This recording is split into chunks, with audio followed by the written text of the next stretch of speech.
చైతన్య రథం ప్రేక్షకులకు స్వాగతం, నమస్కారం. నేటి మన చైతన్య రథంలోని ప్రధాన వార్తలు. పోటెత్తుతున్న ఉత్సాహం. యోగా డేపై ప్రజాస్పందన సంతృప్తినిస్తోంది. 21న విశాఖ కేంద్రంగా గిన్నిస్ రికార్డ్ యోగా 5 లక్షల మంది పాల్గొనేలా పక్కాగా ఏర్పాట్లు చేయాలి. ట్రాఫిక్ సహా ఏ ఇబ్బంది తలెత్తకూడదు. అందరూ నిర్దేశిత ప్రాంతానికి చేరుకునేలా సూచనలు. 21కి సన్నద్ధంగా 2 సార్లు భారీ ప్రీ ఈవెంట్లు. 7న రాష్ట్ర వ్యాప్తంగా యోగా డే అవగాహన ర్యాలీలు. 14న లక్ష ప్రాంతాల్లో యోగా సాధనకు ఏర్పాట్లు. యోగా డేపై సమీక్షలో సీఎం చంద్రబాబు ఆదేశాలు. త్వరలో ఏపీ లాజిస్టిక్స్ కార్పొరేషన్ పోర్టులు, ఫిషింగ్ హార్బర్లను రాష్ట్ర సంపదగా తీర్చిదిద్దండి. వచ్చే ఏడాదికి 4 పోర్టులు, 4 హార్బర్లు సిద్ధం చేయండి. తొలి దశలో కుప్పం, దగదర్తి, అమరావతి, శ్రీకాకుళం ఎయిర్పోర్ట్ల నిర్మాణం. పీపీపీ విధానంలో రద్దీకి అనుగుణంగా రహదారుల విస్తరణ. జాతీయ రహదారులతో అన్ని రాష్ట్ర రహదారులు అనుసంధానం. పోర్టులు, ఎయిర్పోర్టులు, ఫిషింగ్ హార్బర్లపై సమీక్షలో సీఎం చంద్రబాబు. ఆర్మీ జవాన్ భూ సమస్యను పరిష్కరించిన మంత్రి నారా లోకేష్. న్యాయం చేయాలంటూ కశ్మీర్ నుంచి జవాన్ సెల్ఫీ వీడియో. తక్షణమే స్పందించి అండగా నిలిచిన మంత్రి నారా లోకేష్. మంత్రి లోకేష్ కృతజ్ఞతలు తెలిపిన జవాన్ కుటుంబ సభ్యులు. దళితుల పట్ల జగన్ ముసలి కన్నీరు. గంజాయి బ్యాచ్పై పోలీసులు చర్యలు తీసుకోవడం తప్ప. మంత్రి డోలా మండిపాటు. నేరగాళ్లకు పరామర్శ. జగన్ దిగజారుడు రాజకీయానికి పరాకాష్ట. డిప్యూటీ స్పీకర్ రఘురామ విమర్శ. జగన్ ప్రాయశ్చిత్త దినం జరుపుకోవాలి. మంత్రి అనగాని సత్యప్రసాద్ ఎద్దేవా. వెన్నుపోట్లు, గొడ్డలి వేట్లు జగన్కే చెల్లు. ఇటు ప్రజలకు, అటు కుటుంబ సభ్యులకు నమ్మక ద్రోహం. జగన్ తాత కాలంలోనే వెన్నుపోట్లకు నాంది. హామీలన్నీ అమలు చేస్తున్న కూటమి ప్రభుత్వం. ఏ ముఖం పెట్టుకుని వెన్నుపోటు దినం పాటిస్తారు? జగన్ నిలదీసిన పొలిట్ బ్యూరో సభ్యుడు శ్రీనివాసరెడ్డి. జగన్ రెడ్డివన్నీ అబద్ధాలు, అవాస్తవాలే. ఆర్థిక పరిపాలనపై మాట్లాడే అర్హత లేదు. AP biodiversity board chairman Neelapalem Vijay Kumar విమర్శ. జగన్ను గంజాయి బ్లేడ్ బ్యాచ్ గౌరవాధ్యక్షుగా నియమించాలని ఎమ్మెల్యే పొలిట్ బ్యూరో సభ్యుడు నక్కానందబాబు ఎద్దేవా. వెన్నుపోటుకు బ్రాండ్ అంబాసిడర్ జగన్. 5 ఏళ్ల పాలనలో అన్ని వర్గాలకు ద్రోహం. మంత్రి సుభాష్ ఘాటు విమర్శలు. Jagan go back. గంజాయి బ్యాచ్, రౌడీ షీటర్లకు పరామర్శ. తెనాలిలో నిరసన సెగ. అడుగడుగునా అడ్డుకున్న దళితులు. కోహ్లీ టీంకి కిరీటం. 18 ఏళ్ల నిరీక్షణకు తెర.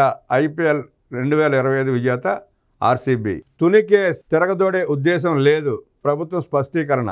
రాష్ట్రంలో నిర్మాణంలో ఉన్న మచిలీపట్నం, రామాయపట్నం, మూలపేట పోర్టుల మొదటి దశ పనులు, అలాగే కాకినాడ గేట్వే పోర్టు పనులు వచ్చే ఏడాది డిసెంబర్ నాటికి పూర్తి చేయాలని ముఖ్యమంత్రి చంద్రబాబు నాయుడు అధికారులను ఆదేశించారు. రోడ్లు, పోర్టులు, ఎయిర్పోర్టులు, ఫిషింగ్ హార్బర్ల అభివృద్ధి లక్ష్యంగా త్వరలో ఏపీ లాజిస్టిక్స్ కార్పొరేషన్ ఏర్పాటు చేయాలని సూచించారు. అలాగే జోలదిన్నె, నిజాంపట్నం, మచిలీపట్నం, ఉప్పాడ ఫిషింగ్ హార్బర్ల మొదటి దశ పనులు అదే సమయానికి పూర్తి కావాలని సీఎం చంద్రబాబు అధికారులను ఆదేశించారు. పోర్టులు, ఫిషింగ్ హార్బర్లు రాష్ట్ర సంపదగా అభివర్ణిస్తూ వాటి నిర్మాణం త్వరగా పూర్తి చేసి వినియోగంలోకి తేవాల్సిన అవసరం ఉందన్నారు చంద్రబాబు. రాష్ట్రంలో ప్రస్తుతం నిర్మాణంలో ఉన్న పోర్టులు, ఫిషింగ్ హార్బర్ల పనుల పురోగతిపై సీఎం చంద్రబాబు సమీక్ష నిర్వహించారు. పోర్టుల ఆపరేషన్, మెయింటెనెన్స్ పైన అధికారులతో చర్చించారు. మత్స్యకారులకు ఎలాంటి ఇబ్బంది తలెత్తకుండా ఆ ప్రాంతానికి మరింత ఆదాయం సమకూర్చేలా ఫిషింగ్ హార్బర్ను మైనర్ పోర్టులుగా అభివృద్ధి చేసే అంశాన్ని పరిశీలించాలని అధికారులకు సీఎం సూచించారు. ఎయిర్పోర్ట్ల నిర్మాణం ముందుగా చేపట్టాలని సీఎం అధికారులకు నిర్దేశించారు. రాష్ట్రంలో పోర్టులు, ఫిషింగ్ హార్బర్లు మొత్తం కలిపి 20కి తగ్గకుండా, అలాగే 14 ఎయిర్పోర్ట్లు ఉండేలా చూడాలని సూచించారు. ట్రాఫిక్ రద్దీకి అనుగుణంగా రాష్ట్ర రహదారుల విస్తరణ చేపట్టాలని, వాటిని జాతీయ రహదారులతో అనుసంధానించాలని, పీపీపీ విధానంలో వీటిని అభివృద్ధి చేయాలని దిశానిర్దేశం చేశారు. రోడ్లు, పోర్టులు, ఎయిర్పోర్టులు, ఫిషింగ్ హార్బర్ల అభివృద్ధి లక్ష్యంగా త్వరలో ఏపీ లాజిస్టిక్స్ కార్పొరేషన్ ఏర్పాటు చేయాలని అన్నారు. ఏజెన్సీ ప్రాంతాల్లో టూరిజం అభివృద్ధి చెందేలా హోలీ పోర్టుల ఏర్పాటుకు ప్రణాళిక రూపొందించాలని సీఎం చంద్రబాబు ఈ సందర్భంగా ఆదేశించారు. ఏపీలో నిర్వహించనున్న అంతర్జాతీయ యోగా డే కార్యక్రమానికి ప్రజలు సన్నద్ధ స్పందన చూస్తుంటే ఎంతో ఉత్సాహం కలుగుతుందని చంద్రబాబు నాయుడు వ్యాఖ్యానించారు. ఈ నెల 21న విశాఖ కేంద్రంగా ఏపీలో నిర్వహిస్తున్న అంతర్జాతీయ యోగా డేకు ప్రధాని నరేంద్ర మోదీ హాజరవుతున్న విషయం తెలిసిందే.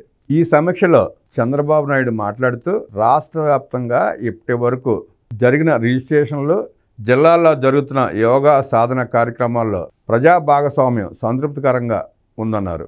పూర్తి స్థాయి సన్నద్ధతతో అత్యధిక ప్రజా భాగస్వామ్యంతో యోగా నిర్వహించి గిన్నిస్ వరల్డ్ రికార్డు సృష్టించాలనే లక్ష్యాన్ని నెరవేర్చాలని సీఎం సూచించారు.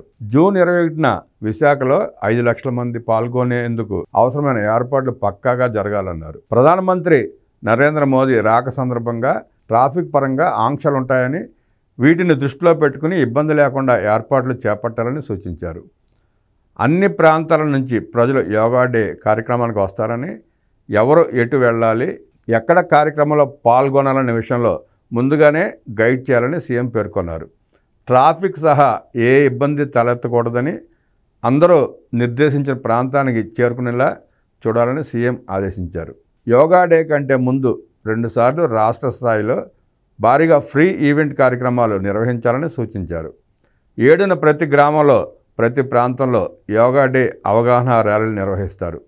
14న రాష్ట్రంలో 1,00,000 ప్రాంతాల్లో యోగా ప్రాక్టీస్ చేస్తారు.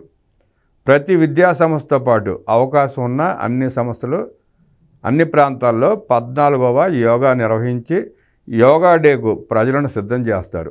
తద్వారా యోగా డే కార్యక్రమంలో ఉత్సాహంగా పాల్గొనేలా చేయాలని సీఎం సూచించారు. యోగా మన ఒంట్లో భాగంగా ఇప్పటి వరకు వివిధ స్థాయిల్లో జరిగిన కార్యక్రమాలను, యోగా డే నిర్వహణ తీసుకుంటున్న చర్యలను అధికారులు ముఖ్యమంత్రికి వివరించారు.